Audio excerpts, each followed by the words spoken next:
Okay, so I think we're now at we're almost at 50 participants as we are about to start the call. And I think we'll go ahead and begin. So my name is Abdullahi, and I'm calling you from Stockholm. I'm from Global Shapers HQ, and I have the great pleasure of helping support the Education Employment Steering Committee, who've organized this call for us today. This call is designed to be interactive. You'll find that for the most part, it won't rely on any passive form of communication. So you will hear very quickly from us, but right after that, you'll go directly into breakout groups where you'll have a chance to really unpack how you feel COVID-19 is impacting education systems around the world, and also ways in which we can make sure that access to both education and employment is as equitable as possible. The reason why I think this is such an important topic for us at the Global Shapers team, but also largely at the World Economic Forum, is because a number of you would know that we are nearing our 10th year anniversary as the Global Shapers community next year. And if I was to go back to the very inception of this community, you would realize that it was events, for example, such as Occupy Wall Street, such as the Arab Spring, that really gave rise to creating a youth community. And I think this whole notion of economic injustice, which was really at the core of these movements back in 2008, back in 2009, and so on, are things which unfortunately are beginning to resurface in this COVID period as well. So I think a number of you are beginning to see that those who are left behind or likely to be left behind as the economy worsens are often drawn on racial lines, on class lines, ethnic, clan, so on and so forth. And really, this is an opportunity for us to make sure that we don't necessarily go back to where we were before, and use this really as a springboard to reimagine a truly inclusive education and employment system. And so on that regard, please feel free to reach out to me on TopLink if there are points of this conversation that you find interesting. But we also have our dedicated steering committee that you could also reach out to on education and employment at globalshapers.org. I will put that email in the chat function. And I'm now going to pass it on to one of the co-chairs, Letty, who will take this session forward. But nice to meet as many of you as possible. Thank you so much, Abdullahi.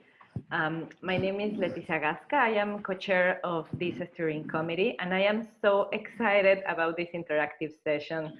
We really want to learn from your experience and your view of the world to understand how we can have more impact as a steering committee and also as a global community of young people. As Abdullahi already mentioned, the worlds of work and education have been heavily impacted by COVID, especially for the more vulnerable populations. For this reason, we need to make a pause and rethink our role as a steering committee focused on education and employability. That's the purpose of this session. In the upcoming months, we will continue working to identify and support the most impactful global shaper projects that are improving education, increasing employability, and promoting labor rights in times of COVID. The best projects will be promoted in the Global Shaper social media accounts and in our monthly newsletter. We want to help scale the best initiatives and build stronger cross-hub collaborations. In fact, if your hub has a project that is promoting employment, skills development, labor rights, or better education, please send us a message. Today's discussion will be focused on one of the most important questions we should be asking ourselves in this moment of crisis and change. What will it take for Global Shapers Hub to advance education and employability in our local communities? But before getting started, we want to learn more about you in a short poll that you will see in your screen in a couple of seconds. There it is. There are three questions in the poll.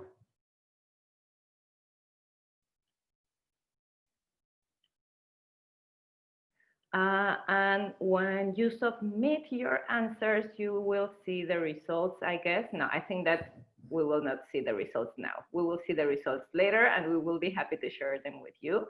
And now I will hand it over to Parv, who has been creating and thinking about this session a lot. Thank you so much, Parv. Thanks, Letty. Hi, everyone. I'm Parv from the Chicago Hub and also a member of the Education and Employment Steering Committee. And we're going to kick things off with a quick discussion among a few global shapers from different parts of the world Gloria, Hilal, and Letty, to understand what's happening in our communities before we send you into breakout rooms to have your own discussions. So let's start with you, Gloria.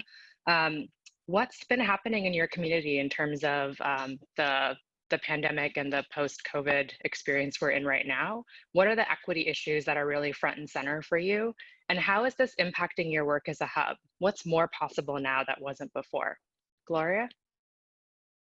Hi, everyone. I'm Gloria from the Lagos Hub in Nigeria. We're happy to be having this session with everybody. So in Lagos, particularly relating to education, a lot of people are currently out of school right now because of the COVID-19, and most have moved to virtual learning. However, there is only a small fraction of people that are able to access the online learning platforms due to internet access not being accessible to everyone. So it's only a few number of people are able to access the online learning platforms, although there is the media, the radio, and the television, but it's still not readily accessible to everyone. So we have a project, the Lagos Hub is running a project. We started a project in February, Digiturate, to empower schools with digital skills. So we started with a school in a low income community to empower them with digital skills for learning. So this has helped even in this time of the pandemic. And then the issue with the employment as well. There are so many people who are not upskilled and don't have enough skills to work in this period of the pandemic. So we're working around future of work skills as well. So that's basically what's been happening. Awesome. Thank you so much, Gloria. Tell us a little more about what new insights have you had given the work and how you've had to shift or pivot given the crisis? So if nothing, the COVID-19 has made us realize there is a huge gap in the digital divide. I mean, before we knew that there was a gap, but now it has only heightened the gap to let us know how far a lot of people lack the basic skills for learning right now in a digital world. So there is great need to up these skills. There's great need for an increase in digital learning. And everyone, organizations, people are trying to support and see how they can come and intervene in these issues. Awesome. All right, let's go from Lagos to Muscat and talk to Hilal for a bit.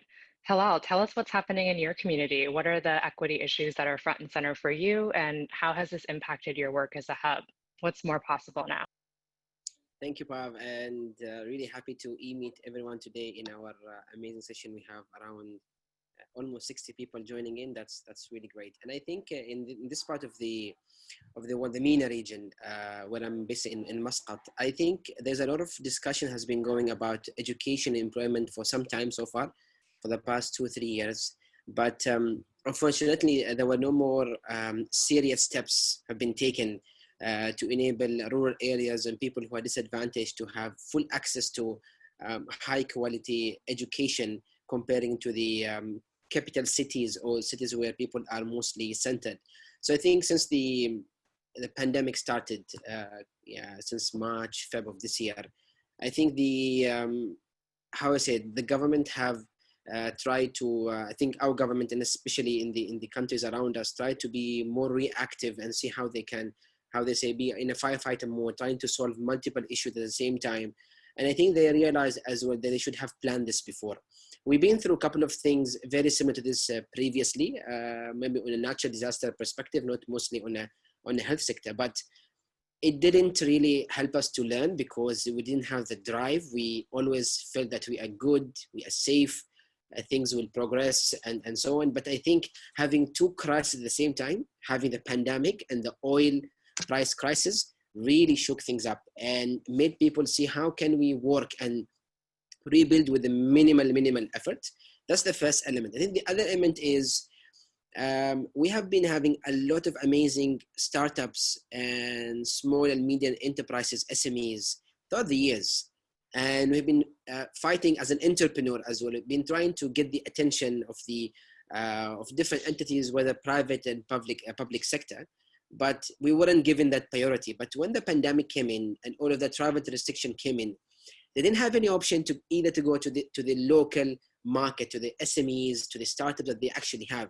And then when actually they opened their eyes and looked into it, they saw that the amount of effort and talent and dedication from people, even in rural areas, to support their community with very, very simple things, really have provoked that thinking of, okay, providing jobs doesn't need a lot. It needs enablement, it needs the ecosystem, it needs the mindset of people to really believe in young people overall. So I think the pandemic really showed us how can we work together, especially in this region of the world where we're heavily dependent on, for example, the income from the oil and gas industry overall.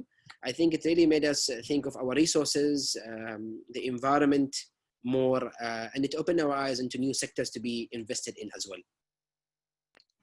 That's great. What surprised you about the role your hub has taken up in this time? I think since our hub has a mixture of people who work in the public sector, private sector, and as well entrepreneurs, I think we were able to gauge what are the common challenges that the people are kind of getting at the moment with the pandemic. The hub is planning for a couple of initiatives at the moment. One is supporting the government and the private sector to launch and develop new ideas to fight COVID-19 in different areas, whether it is health, technology, logistics, and others, really using the power of technology to see how can we foster that and foster people's thoughts. As well, we aim to support the people who are just disadvantaged. So for example, people who can't pay rent, people who are not aware of the legal matters, especially at this kind of time. So we are kind of coordinating some efforts in the legal aspect as well, like translating the law into different languages, trying to offer them a platform to speak out, trying to secure them some funds as well from the government. And the government have been trying to put some subsidies and rescue funds. The challenge is it doesn't get out. People who are in the rural areas, people who are as well disadvantaged, don't get that much of attention. So we're trying as a hub to reach out. We have been working as well with our YGLs. We have 2 members from Oman who are part of the YGL.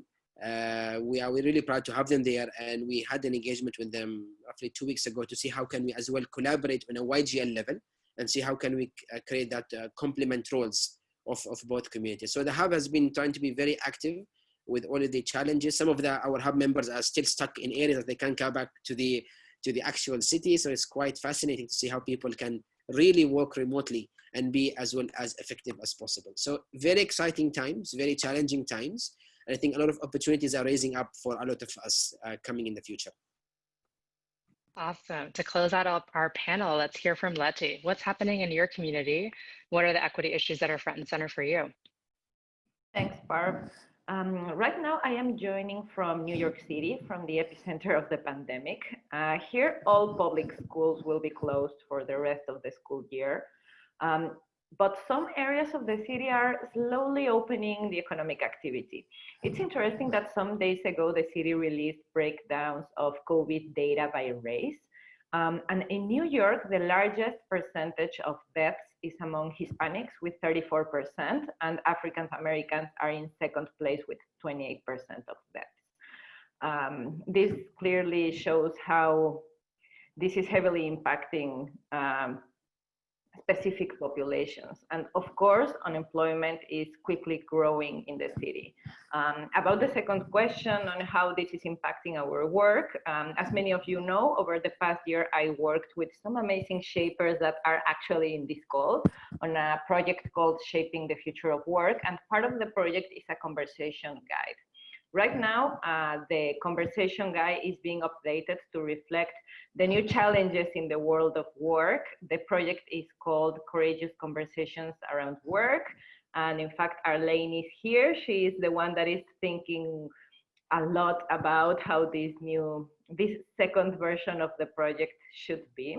And if you want to join the team, if you want to join us in this courageous conversation around work, please let us know. We are trying to build a stronger and larger team to bring these super important conversations to all latitudes. Thank you, Letty. And now, before we head into our next part of the conversation, let's see the results from our opening poll. So take a look. We've got great representation from different parts of the world. Most of you have heard about our steering committee, and about half are involved in hub projects related to education employment in COVID response, and about half are not. So that is super exciting to see where people are coming from. So I'm sharing in the chat a link to today's session materials. So that we'll be using throughout the rest of today's session. So the big question for the conversation today is, given the new realities of our world and the disruptions to education and employability in your community, how is your role shifting? How is your role shifting personally, professionally, and particularly given the group of us, how is your role shifting as a hub? To support you in this conversation, I wanted to share this framework from Deepa Iyer called Mapping Our Social Change Roles in Times of Crisis. You can see this map with lots of circles of different types of roles.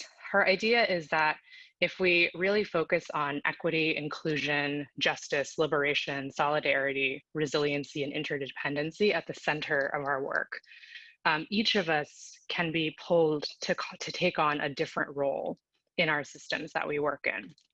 And the work in this moment of uncertainty and emergence is to find our role. So like, what's the role that is in your genius, is your strength, that you're really good at and that brings you energy and joy? And what is that for you and for your hub? So you'll see there are 10 different roles to think about. There are weavers, there are experimenters, frontline responders, visionaries, builders, caregivers, disruptors, healers, storytellers, and guides. If we think about or look at the different hub projects that have come about just in the last few months, you see lots of these different roles showing up in the work that shapers around the world are doing. And so now you all will have a chance to get into breakout groups and have this conversation with a group of shapers. So considering the different roles in this social change framework, what role makes the most sense for your hub in your community context? Before you get started, you'll assign one person to be a note taker, one person to be a facilitator of the conversation, and one person to be the reporter who will report back what you all talked about in your breakout sessions. So do that first, that will help you out at the end. And then these are the questions you'll answer. First, introduce yourself, share your name, your pronouns, your hub and region, and a bit about what's happening in your community, similar to what we did on the panel. Then have a discussion about, considering the different roles, what role makes the most sense for your hub right now for the next 3 months, 6 months? And what will it take for you to help your hub really take on this role fully and fully activate into that role?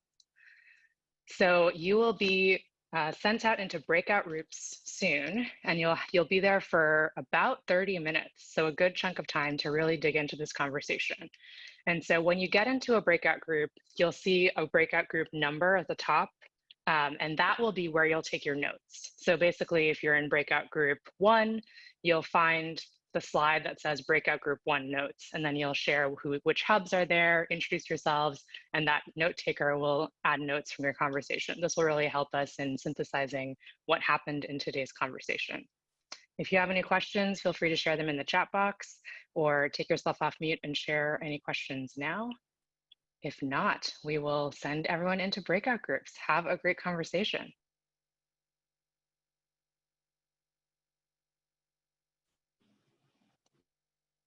Actually impact the work the hub is doing. So if we just flip the coin and say, well, what can you immediately take as a low-hanging fruit, do people that are already impacting that and extend that work? It'd be interesting to hear from the other side of what hubs would want to see more of.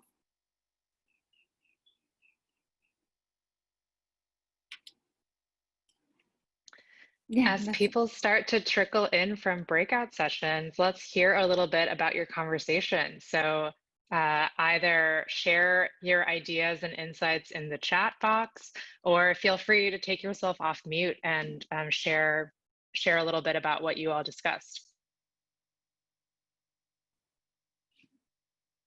So I can go ahead and share for our group. I was with Leticia Gasca, with Arlene, Godiva, and Leonardo. So basically, we raised a few points, and in our discussion, we spoke about a really interesting project that Kingston Hub is doing in Jamaica, I believe, where Godiva is. And basically, it's called MEND. And in Jamaica, we learned that contrary to most of the world, gender disparity is geared more towards men. So a lot of men are affected by gender inequality compared to, in the rest of the world, it might be more women. So they have this great project going on, and they try to move it online and have still, try to continue the project during COVID. And then we also, Arlene raised a really interesting point that right now the Rally Hub is just taking a pause to, really focus on themselves. And we kind of realized that I think we're go-getters. I think we're all very ambitious. I think we're all very go, go, go. But right now, in this moment of crisis, what's really important also is maybe to take a pause, to take care of our mental health and also our physical health, especially during COVID. So we don't always have to do. We can also take a step back, maybe let other people do in the hub. If you're not doing okay, then you can't take care of other people, that's for sure.